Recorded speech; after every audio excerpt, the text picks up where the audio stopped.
Okay, this is Business Finance 322, right? BFin 322. So today we will try to talk about the syllabus, talk about what we're going to do in the class.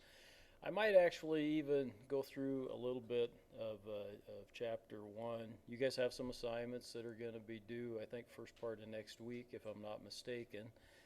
We'll take a look at that when we go take a look at Brightspace. Is everybody in here familiar with Brightspace? Let me start there. Okay. I know that's become pretty universal now throughout the college. I think everybody's pretty much using that. Is everybody in here pretty familiar with Excel? Got a so-so, got a, okay. You're going to get familiar with it, but that'll remind me occasionally that I need to slow down, and don't be afraid to yell at me and say, hey, wait. What the hell are you doing? Okay, because sometimes 15 years ago, believe it or not, when I was up here teaching courses and using Excel, the students were showing me things to do because they came out of high school actually with pretty good knowledge about Excel, Word, those types of things, because that's what they were using in high school. You guys don't use that in high schools anymore. Okay, you're all using tablets now and doing some things, and so you're not coming out of there, I know, with the background knowledge. About 5-6 years ago, I started blasting away doing some Excel stuff, and I had about 4 or 5 students just kind of yell at me and say, "What the heck's going on? We haven't even seen this stuff before." So if I get to that point, holler at me. We use Excel. You're going to use it in total for a lot of the spreadsheets and whatnot, and work and your exercises, problems that you do for this class are just about all going to be in Excel. I think there's one chapter, maybe two, where there's an exception to that. Okay. So by the end of class, you'll know some Excel. If you think you need some help with it, either come and see me or go see student support or something like that. Okay. But we'll have time in class too for if you need a little bit of individual help. That's fine. We'll sit with you and show you some of the shortcuts and whatnot. Because that's the problem with me. I'll get going, I'll take a shortcut I know, and boom, somebody gets that deer in the headlights look because they haven't seen the shortcut. Maybe they know the basics of Excel, but maybe not the shortcuts. So we'll try to look at all those things. Now let me see what I got going on here.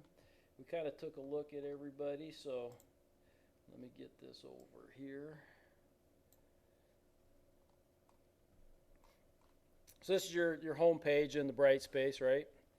Okay, and I've got a couple little welcome things down there. That's great. You can see the calendar over here. So we got a chapter quiz that's due August 20. What's today? 24th. God, you guys got a quiz already due on Thursday. Dang. Okay, that's right in Brightspace. Okay, so you just click on that, and I'll show you where in just a second. But you just click on that. You can take that right in Brightspace. It's open book, and I believe no time limit. It might show a recommended time limit of 2 hours or something like that, but it shouldn't take you 2 hours. Most of these are 10 to 15 questions, I believe. Some may be a little longer, some may be a little shorter. Okay, this is designed to get you to open the book. Okay, and look up the answers. So it's open book. You might do well to kind of glance through the chapter first, at least, before you open the book and take the quiz. Read the headlines and whatnot. That way you'll find the answers a little bit quicker. You won't sit there and spend all night trying to answer it.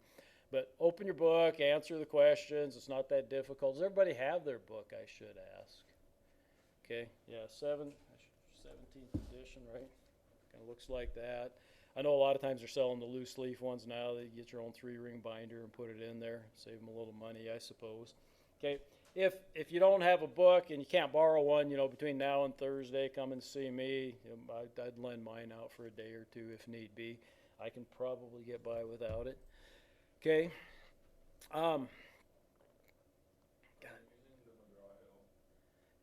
The Connect? No.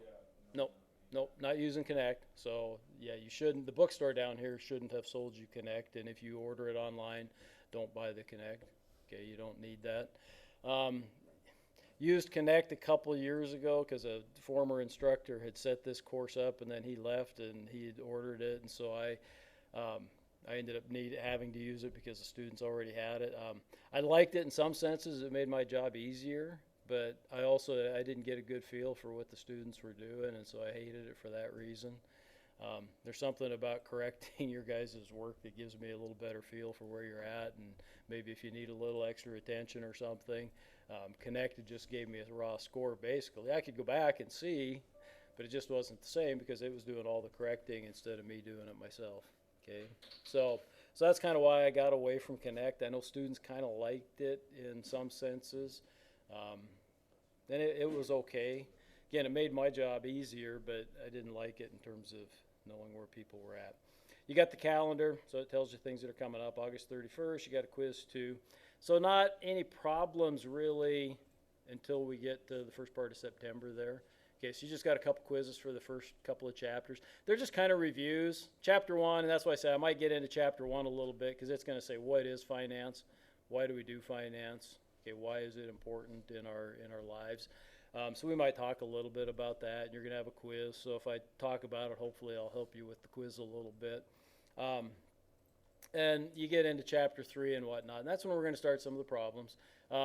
I would say it's kind of funny, the problems that we had in stats, a couple of you guys had stats I know from me, are I think far more gnarly than the problems that you're going to have here in finance. Now, I say that, but you got to remember I've been doing finance for 40 years. I mean, when I got out of college, I worked at a bank for 20 years, and so I did finance for 20 years there steady, and I've taught finance for 20 years up here at the college. So I've been doing finance for 40 years, so it's kind of like second nature, definitely second nature to me. Anyhow, everything else on here is going to be in the content section, so you want to just click on that when you get there. I think most instructors are setting things up in a pretty similar fashion, I think, so kind of trying to get them systematic. So syllabus here, okay, and I'll go over that in just a second. Textbook website, this can be important in a couple of ways. Let me click on it, make sure I got the link to the right one. I think that's right, student edition 17th, I hope. So you click on this additional student content, maybe not. I'll have to check into that. I might be lying. I thought that it had simply some of the data files that we might be using. I think I've actually downloaded all those anyhow for you guys. I know in stats you had to go here, you could download the data files instead of having to input them. Yeah, it brings up a link for a Word document. It's got all the different chapter Excel templates on there. Okay, I don't know why it's not doing it for me. I don't know, maybe I'm not signed in, that's possible. I think here, additional student, geez, right there in front of me. Yeah, let's click on that. And then you open up this. And I think it's got some of the data files and some things like that on there. Excel templates, yeah. That, I think I've downloaded all those for you guys, but if I haven't, then this is where you could come and get those, so you don't have to input all the stuff manually. You know, it's going to give you the basic file, the numbers that are in there. Here's the numbers that you have to work with, and so it'll make your life a lot easier instead of having to, okay. Thank you for finding that for me. So back to the table of contents and the syllabus. Let's take a look at that.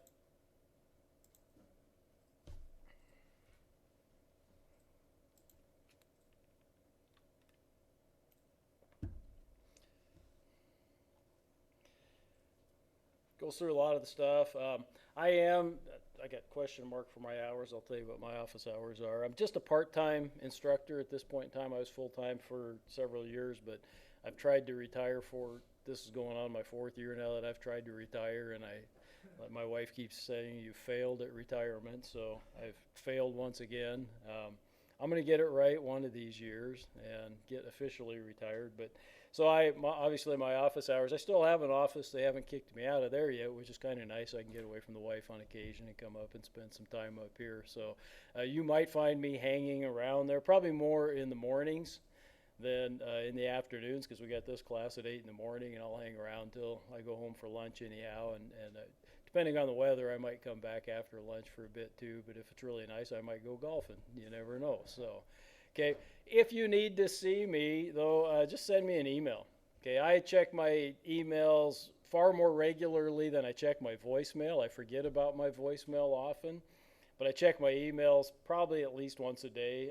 On the weekends, I'll even check it if I'm within range Wi-Fi. We go out to the cabin. We got a cabin out in the mountains. I go out there quite a bit, and I have no Wi-Fi or anything, no cell service. It's a wonderful place. Um, but otherwise, I do check my emails pretty regularly. So if you need to see me, want to talk to me, just send me a note. Say, hey, can I come see you Tuesday morning or something, or Wednesday morning or whatever, and we'll figure out a time. Okay. For the most part, I'll be around. So I got recommended a Texas Instruments BA2 Plus. I used to live on this. It wasn't a BA2 Plus, it was a BA1, or I even had one before that was just a BA, Business Analyst. And I'm happy to show you some of the ins and outs of that. I keep one in my drawer for down and dirty doing finance. I love it. I can pull it out and practically blindfolded, do net present value equations and things like that. And so it's quick and easy. That said, we can do everything we want to do in Excel. Okay, everything that we want to do is available in Excel. Excel is free for you guys. Okay, it's free, available through the university. So if you don't have it, make sure you get that. If you go to the Northern, how many people don't have it downloaded at this point? Mari doesn't. You got, okay. I may show you when we're done just kind of how to remind me, and I'll show you how to get to that, where I think you can download it and whatnot, if I'm not mistaken. Okay. Because it's free, it downloads onto your computer, or you can download it and have it here. So when you, yeah. I tried to for one of my previous classes, but I guess on a MacBook, it doesn't it won't let you get it for free on the MacBook. It should. Like for some reason, I could get it, but then I can't edit or save documents. Yeah, it should work for MacBook as well. I mean, I've had lots of students in the past that have had their MacBooks, and it's worked fine for that. Okay, so if you've got a MacBook and that's what you want to use, but you can download it here. Does it just come up here automatically on these ones? So if we're in class and you're using it and whatnot, then you should be able to. And you'll do, if you're smart, you'll do a lot of your work for this stuff right here in class, and I'll talk about that in a bit, what we might do in terms of the class arrangement. Okay. You guys can read through all the stuff. It talks about just the basic stuff that we have to do. Course policies. Do your own work. Show all of your work. Okay. I want to be able to click on the individual cell and see the equation and whatnot that you put in there. Okay. I want to know that you did the work. Okay. Excel actually gives instructors a lot of tools where I can check and see. Okay. Who's doing the work? Most often, if you were really, really, really good at cheating, I might not be able to catch you, but you'll spend more time cheating than you would just doing the problems in the first place. So just do the work. It's not that difficult. I'm going to walk you through it. You're going to have plenty of opportunities to ask me questions in class. Okay, and then submit it. Submit it in Excel, and I'll kind of walk through the format that I would like to have you guys use there. We're going to have your basic quizzes and assignments that are going to be kind of weekly. I think the first couple weeks here, I've got like two per week, again, because it's kind of review. As we get going along, then it'll be like one chapter per week, okay, because they get a little bit more intense. But then we're also going to start working on a project. I call them Project 1 and Project 2. Project 1 is going to be setting up basic financial statements that you would do if you were maybe going to do a business plan, okay? And so you'll set up some of those basic financial statements. SCORE, which is the Service Corps of Retired Executives, has set up a wonderful template that just works slick as snot. I used to give equal credit for the two projects, but when this template came out and I found it became so easy. I thought that I give a little less credit actually for the first project and kind of give a little bit more credit for the second project. So we'll walk through that. Again, about week 3, we'll kind of start on that Project 1, kind of walk you through it. My first advice right now is keep it simple. Okay, you're going to pick a business that you want to do that based on. Okay, keep it simple. Your ultimate goal may be to have a diesel shop with 8 bays and 10 employees and on and on and on. That's wonderful. but start with a single shop, okay, maybe a mobile diesel truck or something like that, okay, that you want to do. Okay, start that way. It's easy to scale this thing up too. Once you get the concept down, to scale it up is pretty easy once you get that concept down. So pick something simple. You know, you guys can be thinking about that now for your project one. Project two, we're going to analyze a publicly traded company. You're going to analyze a publicly traded company. So you might be thinking about that too. And again, I'll tell you to keep it simple. And what do I mean by that? There are businesses, you guys that have had me in some classes before, I talk about Berkshire Hathaway. Well, Berkshire Hathaway is this huge conglomerate, right?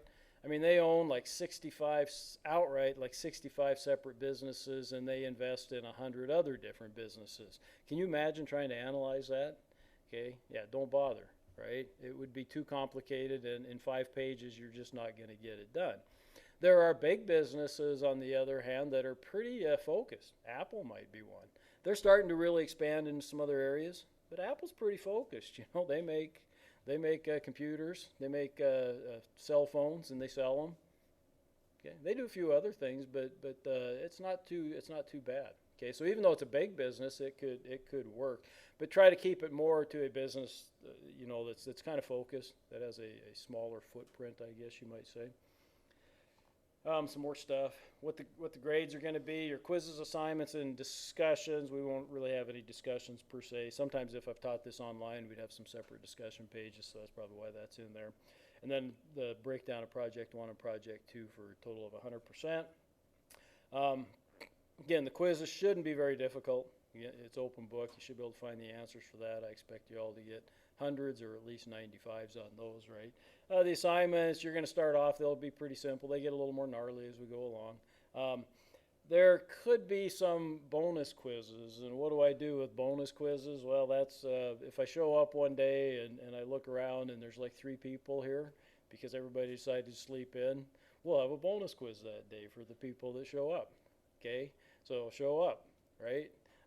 Because you'll get extra, well, you'll get credit for those days, whereas the other people would get zeros for those days. So I think that's why it showed 27 quizzes on there, because there should be a quiz for every chapter, but then I'll throw in some other ones, and they'll just be random, you know, and I'll just make stuff up that particular day. So show up, be here, etc. Okay, that's the syllabus. You know, if you got any questions, let me know. Then you can see over here, and really if you're in the, get that out here. If you're in the table of contents too, you can scroll down through each week if you prefer to do it that way, or you can click over here on each module. So week 1, right, gonna have a quiz. There is a PowerPoint if you want to. And then the preview, and that's kind of a lecture that I've done in the past, and it's uploaded on here. I don't think I might have those for other weeks, I'm not sure. Yeah, probably, I did those probably again when I did it online. And why I imported those, I don't know, but they're imported. So I guess if you're bored some night or if you're having trouble sleeping some night, you could turn those on. They'll put you to sleep guaranteed. Okay, so there you go. You don't even have to go spend money on drugs or anything to put you to sleep. You can just listen to some of those videos if you'd like to. I don't plan to lecture a lot. Today you're going to listen to me quite a bit. Like I said, I might get into chapter 1 a little bit. I might on Thursday talk a little bit about chapter 2. And other than that, I don't plan to lecture too much. Here's the question, and that could change depending on your answer to this question. We've often in these quantitative classes, and we did it in stats, I know a couple of you guys that have had stats, we flip the class, it's called, okay? And so what we do when we flip the class is that all this stuff, including my lectures and everything that are online, all the problems and all those things, they're there and they're available and you should look at those. But then we'll come to class and actually work on your exercises in class, okay? That's typically been what students request, but I leave it up to you guys. How many of you would be interested, and we can always change, you know, if we go 3 or 4 weeks and you guys are grumping and groaning because you don't like your first selection, we can change, that's not a problem. But how many of you think that that would be a reasonable way to go? Go ahead and put your hand in the air. got some that are. Jesse's like, yeah, I've been there before. So, yeah, let's give that a try then. Okay, we'll give it a try, and maybe 3-4 weeks in, I'll try to ask that question again and say, hey, how's it going? Are you guys kind of enjoying this? I'm fine with we show up to class and you guys want to even kind of sit next to each other and work on it together. And hey, what'd you guys get for problem 6? I had one class and the whole class was interactive. They'd yell back and forth. Hey, what'd you guys get for 7? How'd you get there? Okay, and they were teaching each other. And I was fine. I'm sitting here listening to it. And as long as they're doing it that way and they're teaching each other, this is how I got there, great. Okay, I got no problems with that. Okay, as long as you're showing, if you're just saying, oh, I got 64 and somebody types in 64, that's not right, but, how'd you get there? Come here, I'll show you. Boom, boom, boom. Okay, great. Okay, love it. And if I'm just the moderator of that or the facilitator of that, that's fine by me. Okay, I have absolutely no problems with you guys doing it that way. So we'll give that a go, and hopefully that works just fine. So again, today and Thursday, you're probably going to listen to me a little bit, and then your problems start the next Tuesday, okay, a week from today. So that's probably when we get going doing those types of things in class. We'll give you some time, start working on the problems. You can work on the quizzes in class too. Same thing, hey, what'd you get for answer 6? Where'd you find that? It's on page 14 of the book, look it up. Here you go. Okay, read about it. Okay, that's fine. Okay, it'll help if you do some of the stuff outside of class a little bit.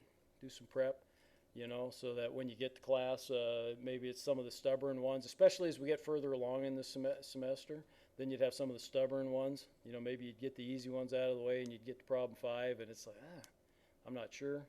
Okay. So that'll help quite a bit because then you'll have time to get the stubborn ones out of the way. Or maybe you do the quizzes outside of class and we come and just work on the problems in class. That's fine too. And if you want to, I think, I don't know, you can't start and stop the quizzes. I think once you start a quiz, you got to finish that. So, okay. But you could take a look. I don't know if I've got that. No, shoot. I thought maybe I had the Word version of the quizzes on here, but I don't. No, I thought I did, sorry. I do for another class. Where you could do those and write them down. It'll work this way. Okay, any questions about the syllabus? Any questions about Brightspace, about the organization, kind of about how we're going to proceed? Okay, no questions about those things yet. Okay. Then I told you I'm going to bore you a little bit, and so I'll jump in and we'll take a look at Chapter 1 and what is finance.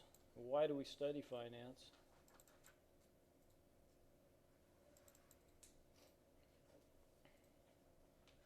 Again, this should, hopefully it'll help you with the quiz. Oh, wow, that's crazy.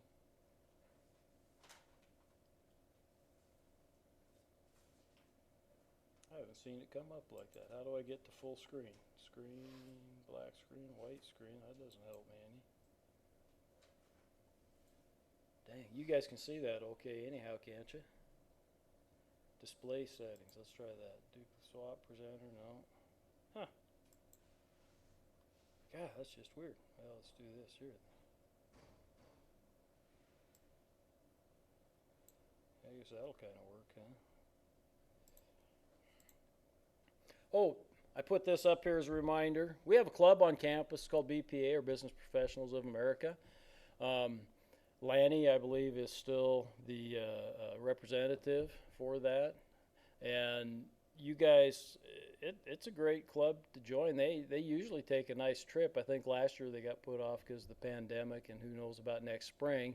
But it's also a great thing to have on your resume. Do you have to be a business major to join that? No, you can be any major and join that. I think they meet once a week. You know, it's just a nice club. They get together, do their thing. They plan some projects. They've actually been very successful when they've gone to the national competition too, even though they're competing against schools from all over the place. They've been extremely successful. You imagine how that would look too on your resume. So something to consider. See Lanny if you're interested, or see another club. Anybody in here in BPA? Oh, shame on you guys. Okay, you guys should think about it. So, relationship between finance, economics, and accounting. I've always said I love accountants, but I hate accounting. I can't stand the tedious work of putting the numbers in and doing that kind of stuff. But I love the output. Being a finance guy, I love to read what they've put out for me. Okay, economics. What's going on economically now? You guys follow the news at all? Okay, I'm a newsie. I read it every day. What's going on that we haven't experienced since I got out of college? I won't even tell you when that was. That's really new.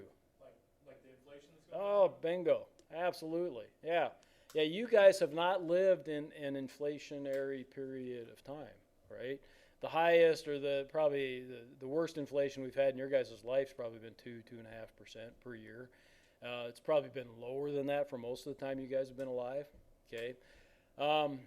When I was going to college, you guys could probably go back and figure this out then, figure out how old I am. But when I was going to college and I worked in a retail store, honest to God, I probably spent half my time doing nothing but changing prices. Because we used to back then too, you priced everything individually. They didn't have little tags on the thing we had to go through. And we had these little pricing things, and we have to go tear off the old price tag and put a new one on. And some of that crap we were changing every week because inflation was running 10, 12%, or 13%. It was crazy, okay? Inflation ended up driving interest rates. When I got into banking, I think the very first loan I made was 21% interest rate. Yeah, 21%. Can you imagine?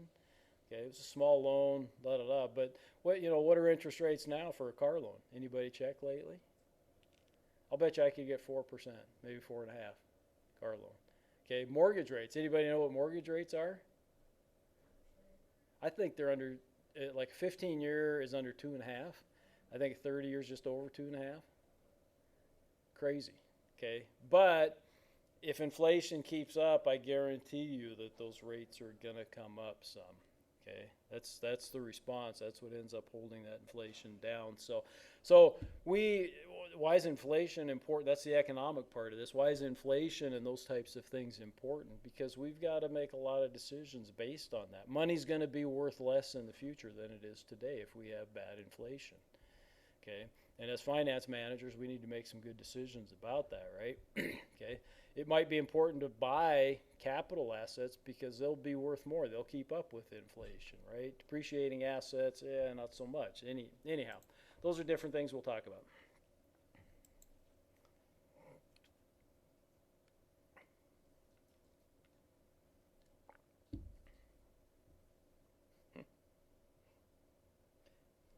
Kind of tells you how words can get, this is more true than you want to think, right? It kind of tells you how words can get distorted as they go through people and things happen, and it actually does. So in the 1900s, finance emerged as a separate field from economics. Prior to that, it was just called economics. And if you take basic or microeconomics, it kind of crosses over into the finance area. You'll talk about a lot of similar types of theories and whatnot.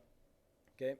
In the 30s, then, finance practices, because the 30s was what? Great Depression, right? So we were worried about capital preservation. We just wanted to keep what we had. Liquidity. What's liquidity? Being able to easily sell. Yep, easily sell or cash in the bank. It's having ready access to cash so that you can do some things. Okay, and that can be very, very important. And then reorganization, obviously, financially troubled, and then also going through bankruptcy, because that was obviously the Great Depression, right? In the 50s, it became more analytical. More tools came about, even calculators, even a 10 key made things easier than the old pencil and paper, okay? So we had cash, inventory management. Inventory management became a huge deal, right? I would say that one of the greatest advancements that we've made in terms of keeping costs down is like just-in-time inventory, right?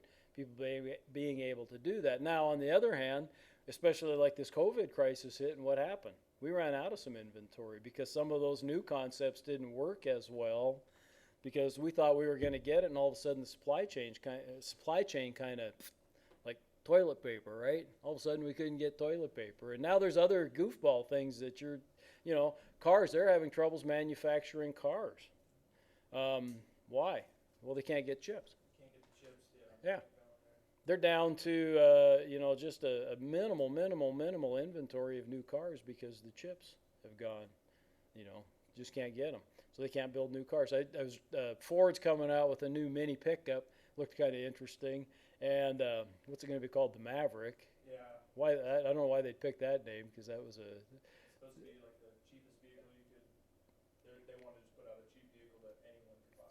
Yeah, it's a hybrid, 41 miles a gallon type of thing, small pickup, 4-door though.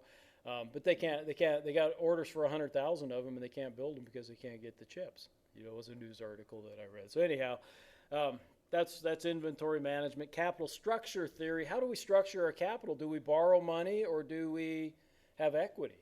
Do we sell equity or do we borrow money? Which is better? Okay. You'll hear me often say that it's always cheaper to borrow, to have debt equity. But what comes with that is risk. Okay? Risk.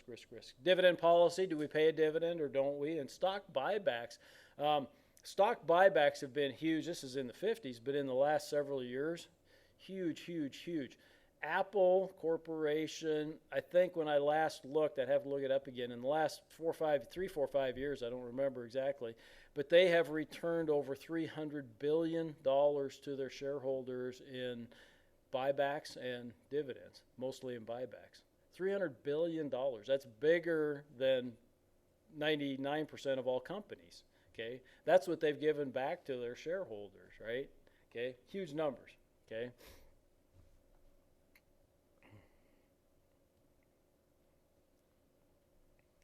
Throw in a little bit of humor every now and then. So modern issues, right? Risk return. That's just kind of what I was talking about there. You can borrow a lot of money to finance things, but you're going to be higher risk. You should be higher return if you're successful, but you're definitely going to be higher risk, right? Maximize return for a given risk level. That's what's important there. Portfolio management. A lot of times companies have excess cash. What do you do with that excess cash? How much cash does, I talked about how much cash Apple has sent back to its investors. How much cash does Apple still have on its books? I think about $250 billion cash. Okay?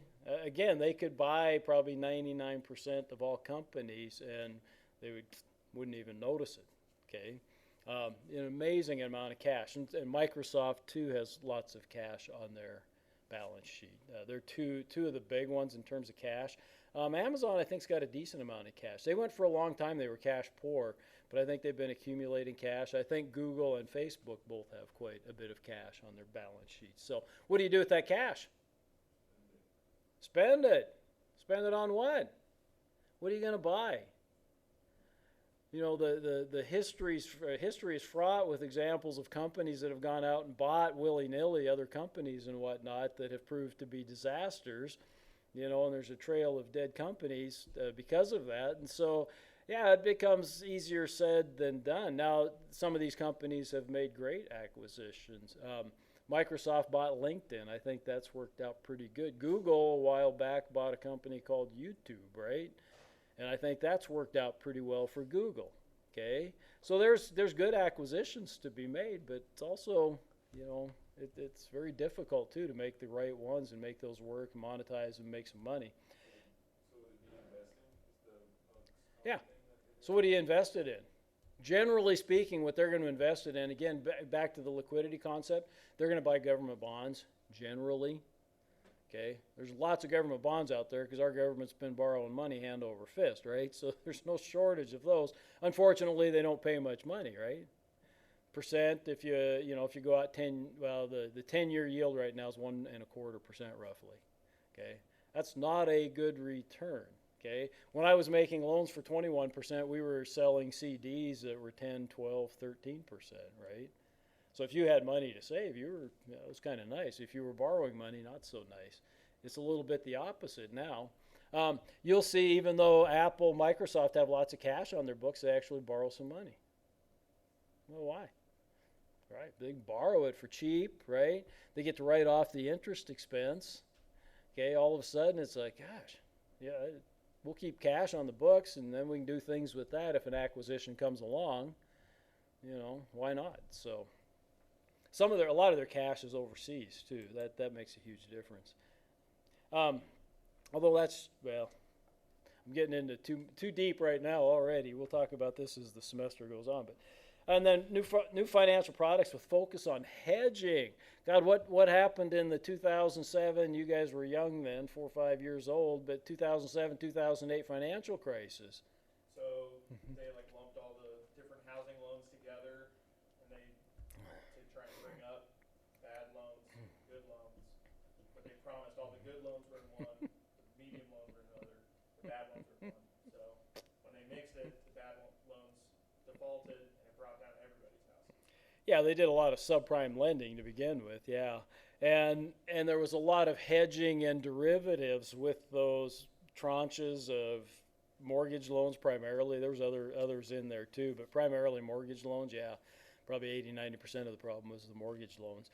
And there's a lot of hedging and derivatives, and believe me, some of that gets into stuff that's so confusing, even though I've studied finance for a long time, it makes my head spin, right? How you can get some of these derivatives. Hedging can be an extremely valuable tool, on the other hand. Those of you that have some agricultural background, I guarantee your moms and dads have probably done some hedging, because it's as simple as in the springtime you sell some of your crop. That's technically a hedge, right? Because you're hedging against a drop in grain prices, right?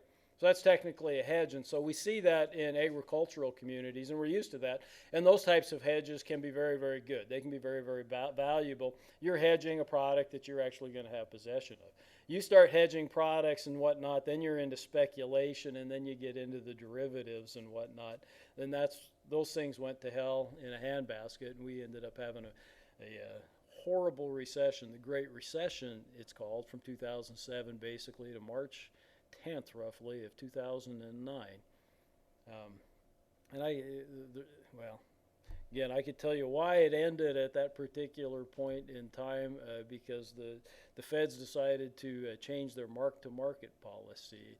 And God, I should have invested every penny. Well, I was mostly invested anyhow, but right on that day, a guy knew that the market was going to turn around. But anyhow, inflation, a key variable in financial decisions. We kind of talked about that already and what that can do, right? If you got your money sitting in a bank account right now and you're getting 0.1% in the savings account and inflation's at 5%, what's happening to your money?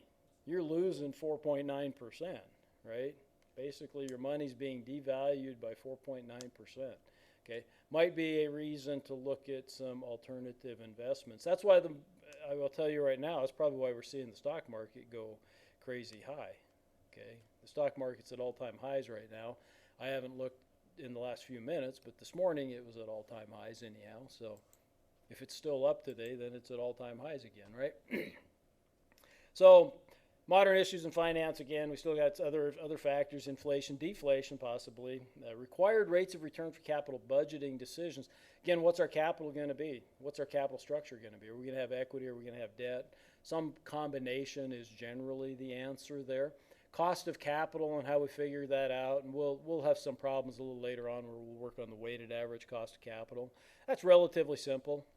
That's a long term. It sounds kind of complicated, but actually weighted average cost of capital is fairly simple to calculate. Oh gosh, we're seeing this again. I think this cartoon actually came out when gas prices were over $4 a gallon.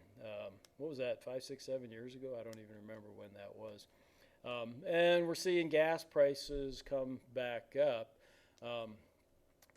Demand's picked up. COVID's kind of, people's concern about COVID has diminished. People are starting to travel a little bit more. They're starting to drive a little bit more.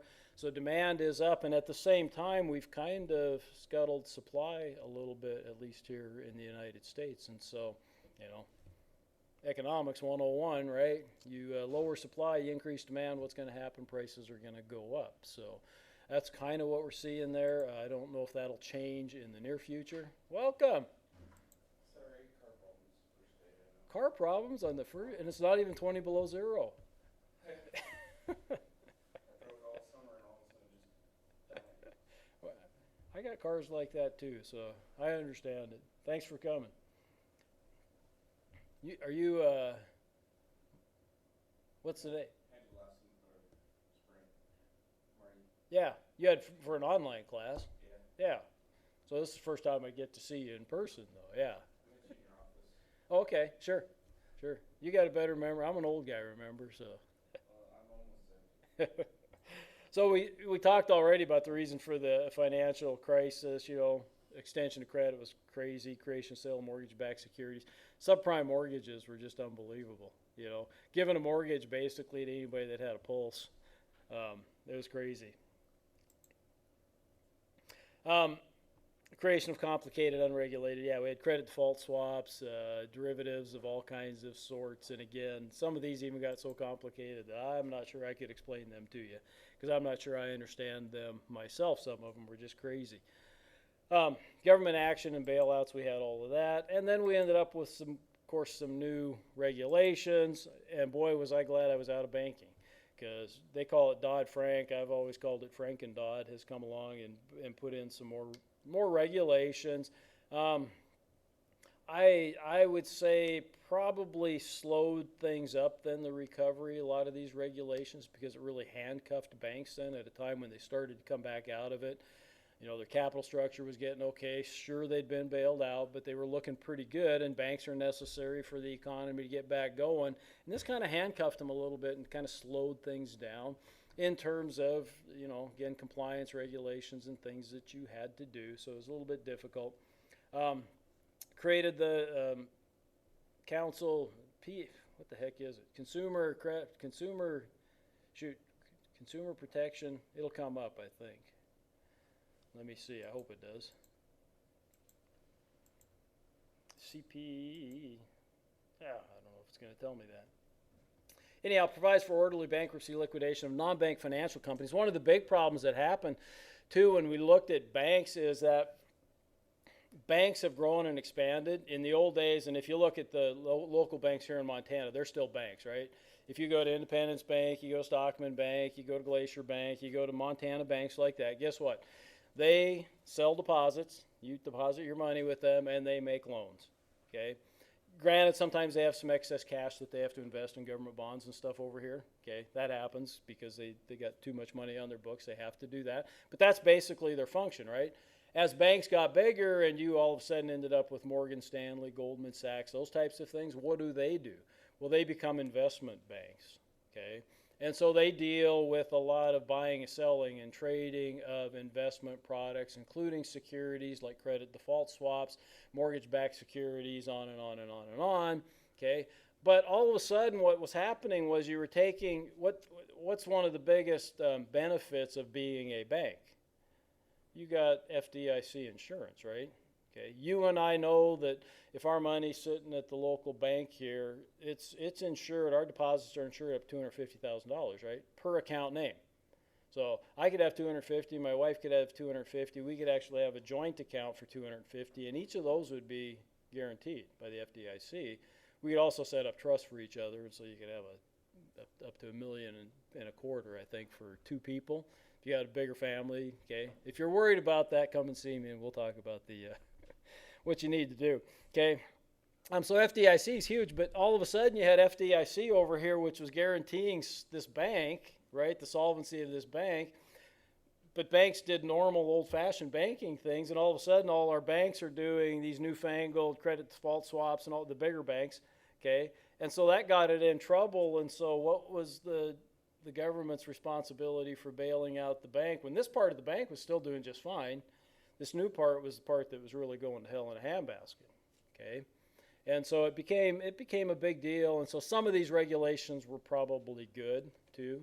You know, I'm pretty anti-regulation if you want to ask me, but there's times when I say, okay, yeah, there needs to be a separation between that, and that's what happened here with the Volcker rule. Is we kind of set up some different regulations to regulate the different sides of the banks and whatnot. There it is, Bureau of Consumer Financial Protection. That's what I was thinking about. Although I think it's got a different acronym, and I forget what that is. Rulemaking, again, same thing in terms of just new regulations, new compliance things that they have. So now we got the internet, right? So internet accelerates some e-commerce, and this is going into right financial decisions and stuff that's going on. It's amazing, right? You can make a lot of money on the internet without actually making anything, right? You know, you got social media. Facebook's this huge company, right? But they don't make anything. They just are a conduit, right? I suppose like a phone company was 50 years ago, though. Okay, just a way for people to communicate and whatnot. So it's interesting. It's kind of changed some of the things and some of the way we do business, obviously. Amazon, the Amazon stock the last year has been kind of stagnant. Kind of funny. I don't know why. eBay is kind of used to be a huge player. It's kind of died off a little bit. Uber's replacing taxis. You guys probably know that. Does everybody have the Uber app? You go someplace and you need a ride, you can get Uber. Samantha's shaking her head. So. I don't have a cell phone, so I wouldn't know how to get a hold of one anyhow. So yeah. Years ago, I was working for a company, and they sent me to San Francisco to get some training. Mm-hmm. And they gave me the Uber app on my there. They told me to load it up. Yeah. And it was interesting. I'd never done that before. But we had a minivan full of people driving around San Francisco, Oh yeah. dropping people off as we went, picking people up. Yeah. I got some buddies that go to Phoenix every winter for the Phoenix Open golf tournament, and that's all they do is Uber, because of course they're boozing and golfing and having a good time, and so yeah, they just Uber everything, and they'll pitch $20 in or whatever, and away they go, or $50. So yeah, it just an amazing. It really started, you know, too, as just a ride sharing, right?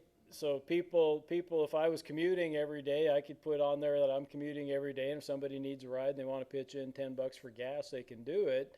But then guess what? It evolves to people went ding dang, geez, I could do that, and I don't have to go to work, right? I'll just pick people up and take them, and I can make a few bucks on it. And so all of a sudden, then it became this huge business. Probably has a market cap. Gosh, we'd have to look that up. 50 billion, maybe. I'm just making a wild guess. In Oregon? Might have. I guess I'm not sure. Yeah. And then Airbnb, similar, you know, gosh, if you're not going to be in your house all the time, rent it out, right? And Airbnb's become a go-to. People use that. I think some people use that more than they use motels and whatnot, kind of depending on the traveling. So it's changed things. The B2B, you know, we think Amazon, right? Business to consumer, and so we buy Amazon. It's minor compared to the B2B, okay? Your businesses, you know, go talk to Kevin at Dairy Queen. I have, you know, he orders all his product online, right? He just gets on, pokes a few buttons on Sunday, and Tuesday it shows up on his door, right? Okay, that's where the internet commerce really takes place. Amazon's huge, don't get me wrong. They're gigantic, and they're growing and getting bigger, but B2B dwarfs that. You know, these businesses doing business, you know, between each other, basically. You know, retailers buying from wholesalers from manufacturers, et cetera, So financial management. We got to manage, right, an entity's money. Money is, that's not a broad enough term. We're managing their assets and assets in total, I would say, right? Okay, we want to allocate funds to current or fixed assets. So what do we want to do? You know, do we want to buy a bunch of fixed assets? What happens? I remember my uncle. He was a crazy man, but he had an unexpected windfall here. This has been 25, 30 years ago, and it was kind of pissed him off because all of a sudden he was going to have to pay a bunch of taxes, right? Well, and like me, he hated the tax man, and so he started going out and buying anything he could think of, right, so he could write it off as an expense just so he wouldn't have to pay taxes. Unfortunately, I think most of the stuff he bought was depreciable types of assets. I think he'd have been better off just paying the taxes and, putting that money aside and investing it in something then that would appreciate instead of things that would depreciate. But that's what finance is, right? It's sitting down and being able to put a pencil to those types of questions and come up with a reasonable answer. You're not always going to be right because things change, okay? But at the time, you got to take the best information that you have available and try to make a reasonable decision. That's why CFOs get paid some big bucks because they're, my uncle was farmer, rancher, right? Kind of small potatoes compared to IBM or somebody like that.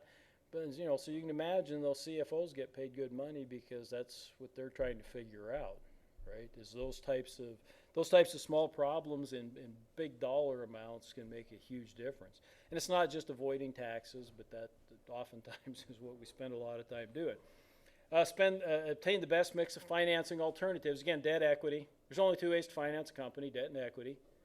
Okay, and which one do you want the most of? Again, how much risk are you willing to take on?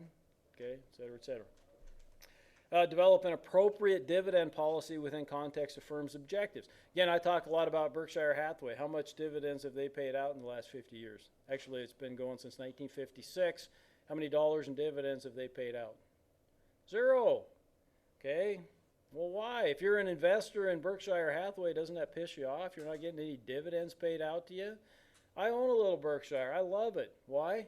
Because I know damn well that Warren Buffett's going to do a better job of investing that money than I will.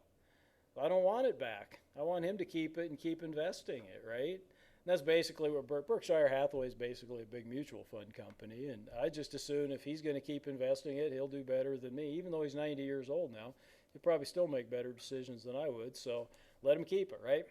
Other companies, on the other hand, they get to a position, Apple's got so dang much cash, what do you do with it? Okay, again, they've bought back a lot of stock and they've paid out quite a bit of dividends.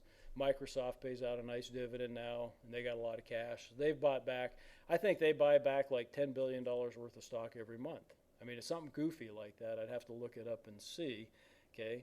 And they still are generating cash over and above that, okay? So an unbelievable, some of these companies just become huge cash generators, and you got to figure out what to do with that. And again, that's the job of a CFO, right, or a financial manager. What do you do with that money?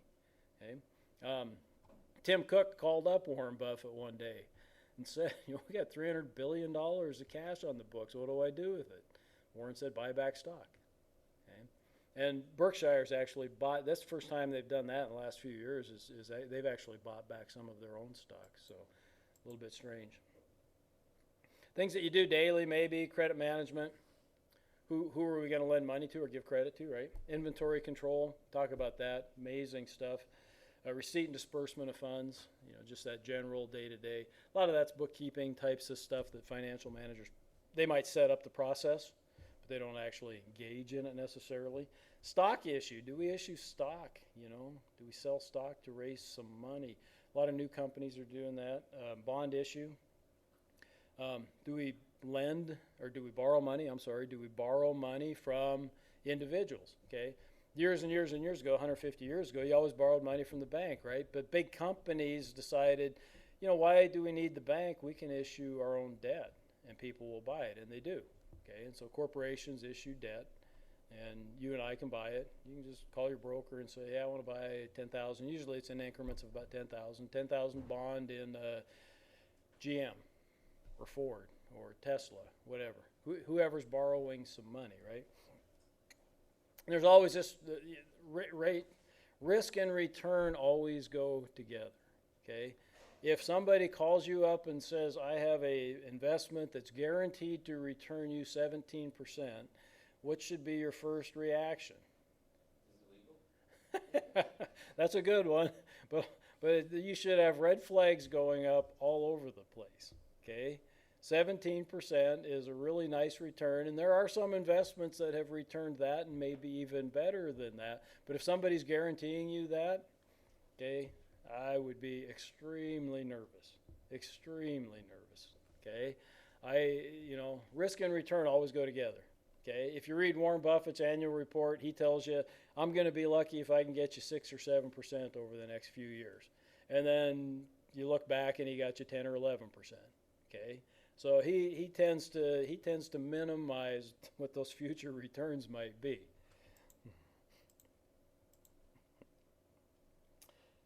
Influences the operational side, sure influences the mix. Yep, stocks, bonds, yeah, we've talked about that. Forms of organization, you guys have had this, hopefully you had it in business law a little bit. Sole proprietorships, right?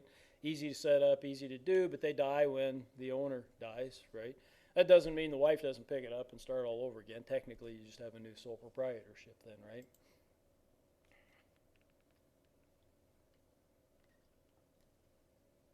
Insurance, there's another good thing that financial managers have to do, right?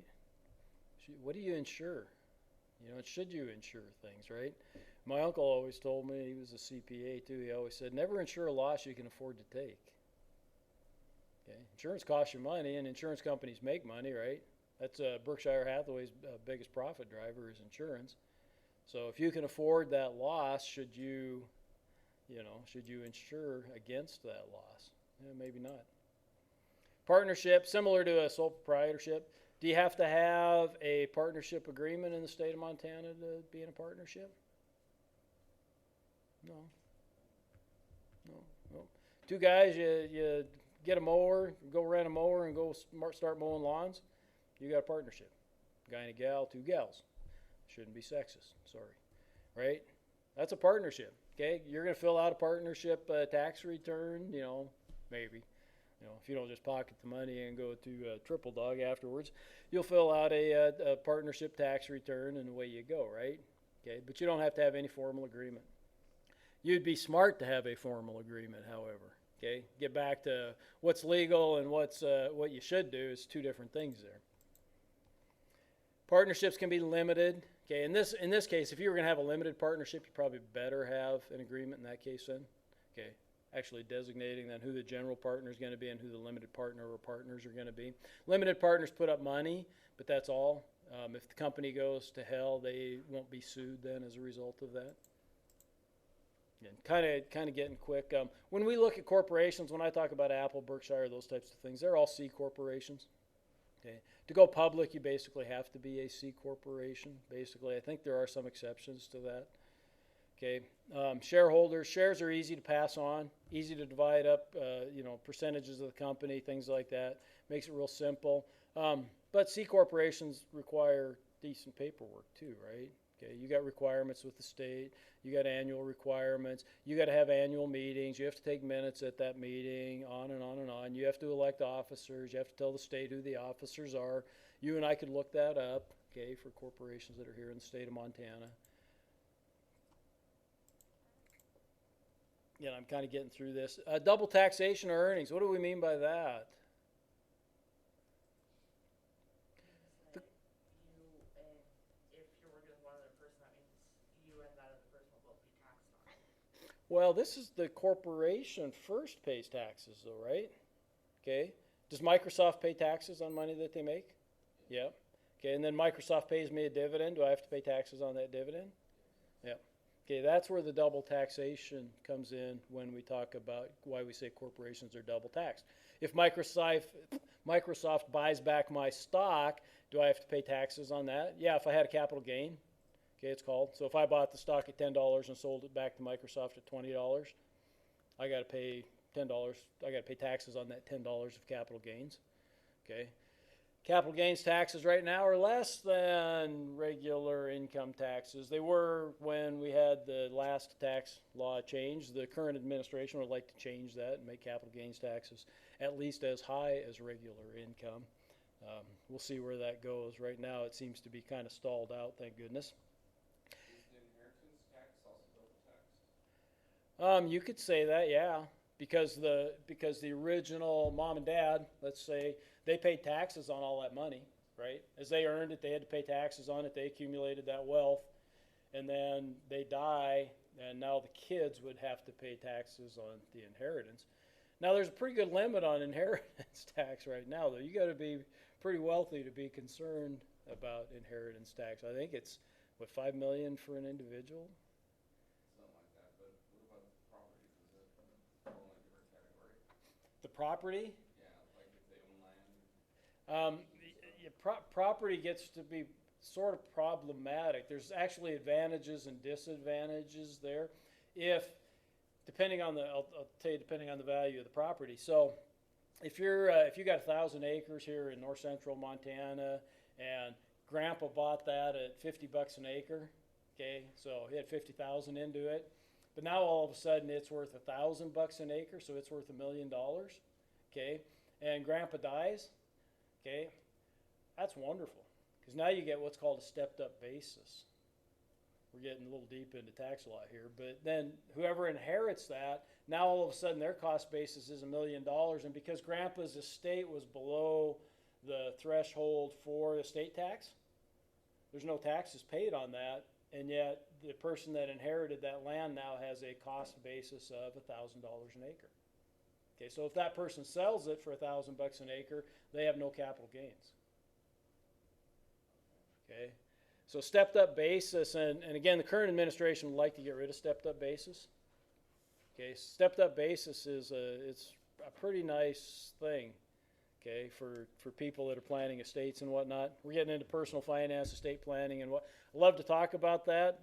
You know, I got a 89-year-old mom, so believe me, we talk, my brother and I, and talk about that an awful lot, and it's interesting and all that other good stuff. We could spend a whole year talking about it, but agency theory, we won't talk a lot about that. Again, we talked about that more in business law, but agency theory, just between the owners and managers, who manages firms, right? In corporations, okay, you know, I own a little bit of Microsoft, right? I own a little bit of Berkshire Hathaway, but I don't have anything to do with the day-to-day operations, right? So instead, I've hired Warren Buffett as an agent, and I've hired Satya Nadella for Microsoft as an agent to run those companies, right? Sort of. Institutional investors, what are they? What's an institutional investor? There's lots of them, okay? And most of you, your investing will be done probably through institutional investors. And what do I mean by that? I work here and we've got a 403B plan. So 11% of my pay, at least when I was full-time, I don't think it does now that I'm just an adjunct, but 11% of my pay went into an account, right, as retirement, a defined contribution account, that 11%. Well, it gets invested, okay? And it actually gets invested through the TIAA CREF, okay, well, that's an institutional investor. So they're accumulating all this money that comes in from other people like me that work for the university system, and then they invest that in these companies. So they got big sums. They exert sometimes a lot of influence on these particular corporations, tell them kind of what they think they ought to do and what they shouldn't do, okay, et cetera, et cetera. So, yeah. That's why it says here they have more to say about how publicly owned companies are managed, because they'll invest a ton of money. Mutual funds are the same way. Everybody know what a mutual fund is? Okay, yeah. It's something similar, except you do it outside of the workplace. Yeah, I can go to Vanguard or Fidelity or Raymond James or Waddell and Reed's got Ivy funds and whatnot, and I can put money into those funds. What's nice is you get automatic diversification that way. You're buying a whole bunch of companies instead of me just putting a little bit of money in Apple, or, you know, if I put all my money into XYZ Corporation and then 6 months later XYZ Corporation fails, I'm broke, okay? If I put all my money in ABC Mutual Fund, and ABC Mutual Fund happens to own a little bit of XYZ Company, and XYZ Company goes broke, you know, maybe that's 1% of what ABC Mutual Fund had, so I shrug my shoulders and go on, right? No big deal, okay? So it's a great way to diversify. It's a great way to start investing. You know, as you move along and you want to get a little bit more, you know, radical, then you can get into some individual stocks and whatnot. So, and I'll talk about a lot of that when we get to Project 2. Sarbanes-Oxley came about because of the Enron scandal. I kind of talked about that in law too, right? The advantage and the main thing that the SEC does, though, when we get talking about that, and it's what makes our Project 2 really a viable project, is that it makes companies disclose to us, to you and I, okay, their finances, okay, and they have to do that in an accurate fashion, and they have to do it quarterly, okay. And you get a big company, that's a daunting task. Believe me, they've got, I'm sure, dozens and dozens of people working on it to try to do it accurately. And then, as a result of Sarbanes-Oxley, the CEO and the CFO have to sign those statements when they go to the SEC. Okay, so they're signing that. They're saying that, to the best of my knowledge, this is a true and accurate reflection. Okay, what's that do for you and I? Well, if we want to invest in that company, God, we can get right online now. We can look it up and we can see what their last quarter was, the quarter before that, the year before that, and the year before that, and that should be pretty accurate. Okay, every now and then they'll restate, and boy, the stock plummets when you get a headline like that XYZ company's restating their. It's like, oh crap, I better sell, right? Sometimes they restate to the good though too. That happens. Good. Oh, we missed this or we missed that. God, we had some income there that we forgot to. So it happens, but it doesn't happen very often. I mean, they do a pretty good job, even as big and complicated as some of these companies are. So goals of financial. Here's the primary goal, right? Maximize profit. Now I would say maximize return to shareholders. That could even be more important sometimes than profit. A little bit of, yeah. Can you have a maximum return to shareholders without having profit? Yeah. Amazon went, if you looked at Amazon's financial statements up until 4 or 5 years ago, they never made a dime. Okay, why didn't they ever make a dime? They were pouring money back into the company to build it. Okay, every bit that came in was being reinvested back into the company. And so they weren't showing a profit because that was all expensed out, right? Building the company up, right? Okay. And so Amazon went from this little piddly company that was selling books to all of a sudden the behemoth that they are, and they never made a dime. Okay. And yet it was pretty good return for shareholders. The stock kept going up, right? Because everybody could see what was happening. They were just growing this company, right? So maximizing shareholder return, I think, is sometimes more important. If you're dealing with a publicly traded company like that, okay. In a local sense, corporations, you're managing it for profit, okay. Changes in profit, yeah, change in risk, absolutely. Broader goal, maximizing shareholder wealth, and that's kind of, I guess, what I just said. I got a little bit ahead of myself, sorry, right? Now, you've got ESG. What the heck is that? Huh? Something social. Somebody type ESG into your browser and tell me what it says. I think it's ESG. You got this push in the last 3 or 4 years for corporations to manage their companies, not necessarily to maximize profit, but to maximize stakeholders' return. Anything come up? Yeah, Demore? Environmental, social, and governance. Yeah, environmental and social governance, right? Oh, yeah. And some of the big corporations, in order to show how woke they are, they've gotten together and had meetings and talked about it and done all kinds of stuff in regards to the ESG, because there's a big push for that somehow profit has become a nasty word that we should avoid. You won't hear that from me, okay? I'm the Milton Friedman theory, and I'll let you read his paper on it. Milton's been dead for quite a while now, but Milton wrote a paper back in the 80s or 90s, I think it was, and basically said the company's sole responsibility ought to be to make money. Okay, if we want to have clean air and whatnot, it's rightful for the government to pass some rules like that, and the company should abide by those rules. That's fine, okay. But the company, other than that, the company should make money. Okay, that's going to be, we've advanced people's lives more by, Walmart delivering things to the shelf cheaper than companies before it, and now Amazon doing it so you can sit at home in your jammies and order anything you want, right? Okay.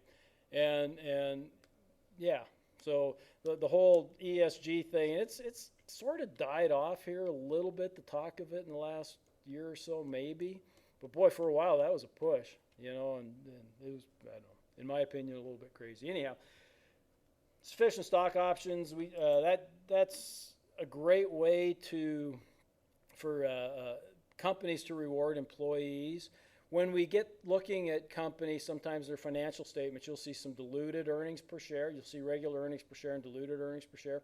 Diluted earnings per share basically take into account stock options that they have granted employees. Okay.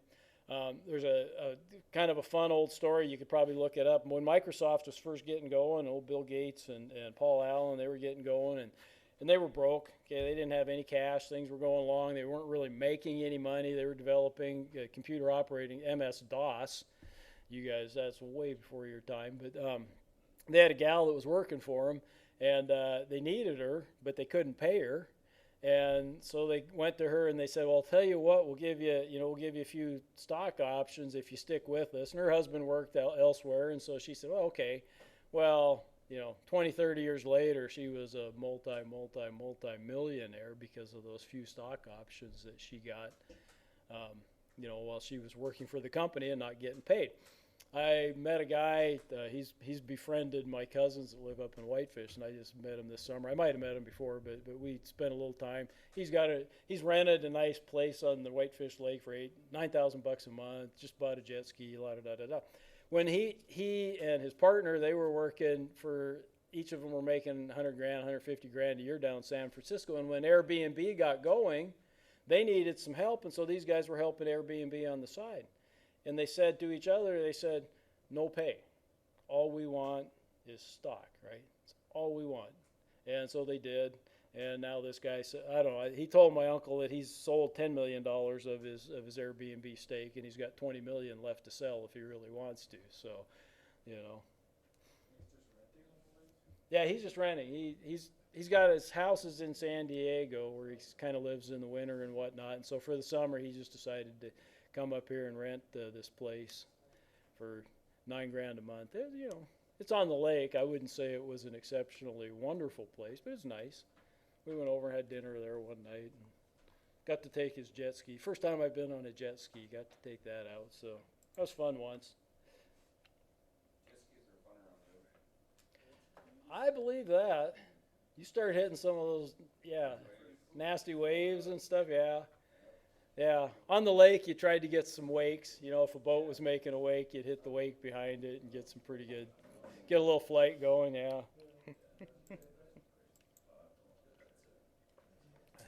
Okay, so the valuation approach, and we talk about value stocks. If you watch the financial channels like I do about 99% of the time, they'll talk about value investing, right? So what constitutes value, or what means value, and how do we value different companies?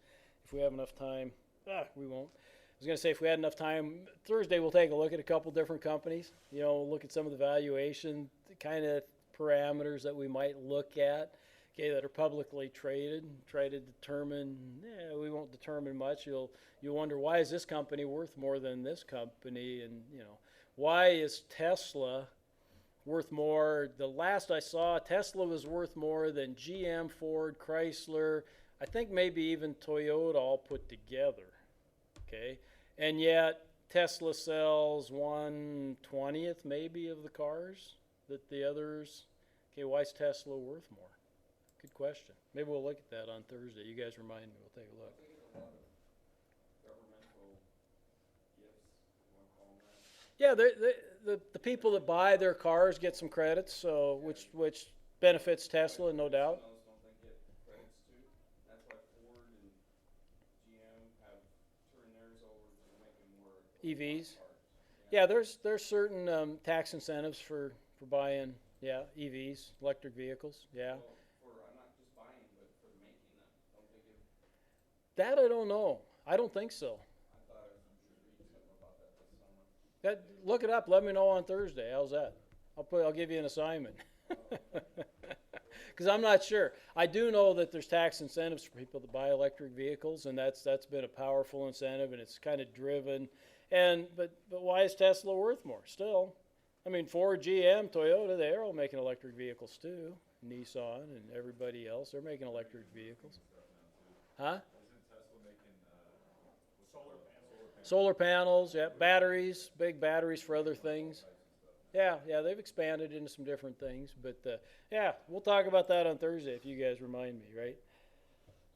Reported earnings, yeah. We'll look at some of that stuff. Oh, here's the social responsibility. I got 4 minutes left. Give me my 4 minutes. So we adopt policies, right? We want to maximize the value in the marketplace. We want people to pay more for our stock, right? So that we can attract capital. Okay, why? I mean, after we've already, done it, well, because mostly we probably own some of our own stock, right? Bill Gates still owns a lot of Microsoft stock, and Warren Buffett will tell you that 95% plus of his net worth is in Berkshire Hathaway stock. So he's trying to benefit himself, although he's 90 years old and worth $60 billion. I'm not sure how much more he could do at that point in time. But anyhow, we want to attract capital. What if we want to raise money, though? Okay. We want our stock to be as high as possible because then it's easier to raise money, right? And we can raise money and issue fewer shares of stock. So we dilute less, raise more money. Again, financial equations that as a financial manager you really have to deal with. Of course, social responsibility, you want to provide employment, benefits. Certain cost increasing activities may have to be mandatory. Again, states impose those types of things, and a lot of those are perfectly fine. We all want clean water. We all want clean air. We want things like that. We want, we don't want banks to make subprime loans again in the future to the extent that it bankrupts everybody, right? Okay. Insider trading, what's that? Oh, God, that's a lot of fun. Basically where you're telling people, okay, I know what we're going to do in the future. We might sell or we're going to raise this price, and they tell people either get out or get in. Enron was, Sarbanes-Oxley came about because of Enron primarily, and that had to do with that. They were out there touting their stock, saying how wonderful they were and how wonderful they were doing, and it turns out it was all a house of cards. Yeah, it was a Ponzi scheme. Yeah, you're right. Basically, it was a Ponzi scheme, and it collapsed. Boom, and it took a lot of people with them. 30-some thousand employees lost their retirement and whatnot. It was kind of an real ugly thing, right? And it was insider trading. Martha Stewart spent 6 months under house arrest for doing some insider trading. Kind of interesting, right? She was worth $56 million, and the trade was a $200,000 trade. Oh well, but she got some inside information and she acted on it, and she should not have. And yeah, so. It's actually she didn't spend the time in the Hooskow for insider trading. It was for obstruction of justice, because she didn't turn over the materials that she was required to that would have then led to her being convicted for insider trading. So yeah, we'll call it good. It says 1 minute left, and we'll kind of finish up talking about this a little bit on Thursday, and we'll talk about some of the other things. Remind me to look at the different valuations of some of those companies. We'll look at Tesla, GM, Ford. I don't know what Chrysler is anymore. What their it's Fiat, but it's actually something else now. Begins with an S, I think. I think they changed the company. We'll look it up. There's your assignment, Jesse. That's your assignment for Thursday. Tell me what the name of that company is. So. Okay, see you guys. You got a quiz due, don't forget. Thursday. Yep.